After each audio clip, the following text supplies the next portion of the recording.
I'm really excited to have Michael Estok on the podcast today. He's not only a great friend of mine, he's somebody I've watched his story, and it's exactly the kind of life I'm talking about, right?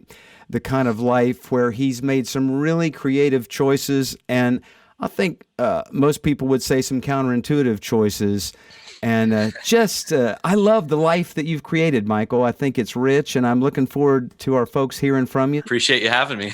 I love the way your studio looks, just what we're seeing right there. That spiral staircase is just nuts. It looks so cool. And you're in Canfield, Ohio, right?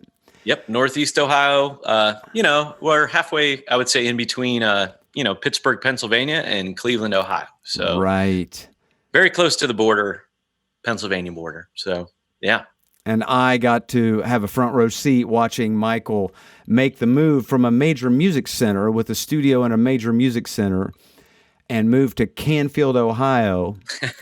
And some amazing things are happening. And I hope that as we dive into Michael's story, that it'll shed light on your story. I think it will.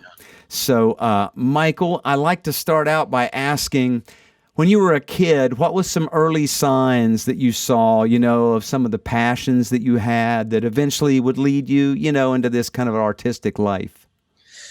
Oh, man. I mean, I think I knew early on, you figure I was 5 and banging on 5-gallon buckets inside of a sandbox outside instead of playing with the sand. So I love it. I knew early on. And then, of course, my father's and mother's, their record collection was kind of what I would say ultimately led to, at a very early age, realizing that, I had a love for music. I was hearing bass lines in my head, even though I didn't know what a bass guitar was, and I would hum them along with the music. And then, my parents, actually got me a drum set, my first drum set when I was, 5. And then after many, attempts of playing 5-gallon buckets, they realized that, wait, he probably can keep time a little bit. And so that was the beginning. Started playing to, Beach Boys records and wow. Roy Orbison records and Frankie Valli and the Four Seasons records. That's what shaped me, bar none.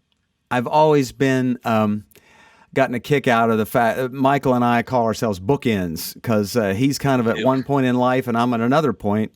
And gosh, he's at least 20 years plus my junior, but your love for this classic pop music, of course we hit a common thread there instantly. Yeah. But so that turned up early, right? Were drums your first instrument?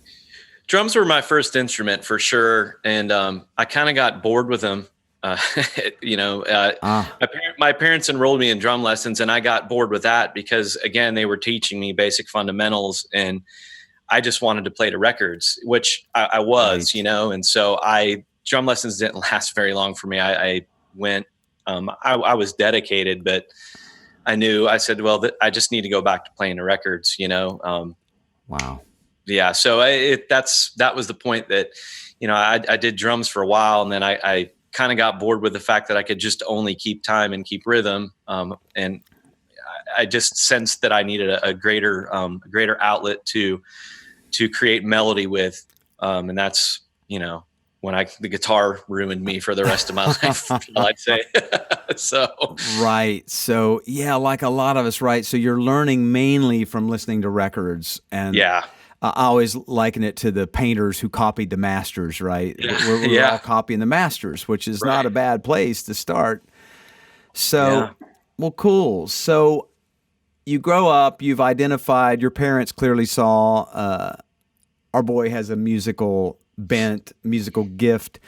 I love hearing when those gifts first start manifesting themselves. I think that's telling. And I think it's sad when people, for whatever reason, go down tracks of life where that's kind of left behind in the dust. Because I think it's, even if you don't end up right, you don't end up being Buddy Rich, that those drums were an entry door, right? They were a ramp. Yes. An on-ramp. Sure. So, okay, you get a little older. What's the next part of your trajectory? Say, you get into your early teens and such. Tried sports. How was that?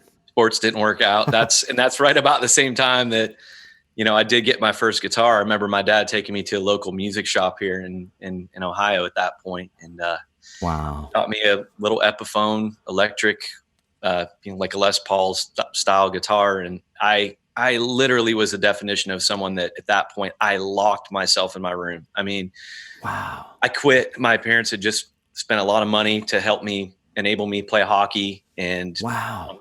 hockey equipment's not cheap. And I'll never forget the time that I just said I'm done, because all I could care about was guitar. And I didn't know how to play. I knew nothing about it. All I knew was if I tuned the E string down to D and I slid my fingers up and down the neck, it made a chord. And so that's how I learned to play. Wow. To a lot of my favorite records at that time were Nirvana. And so I would just match the pitch with the recordings, and wow. I love that.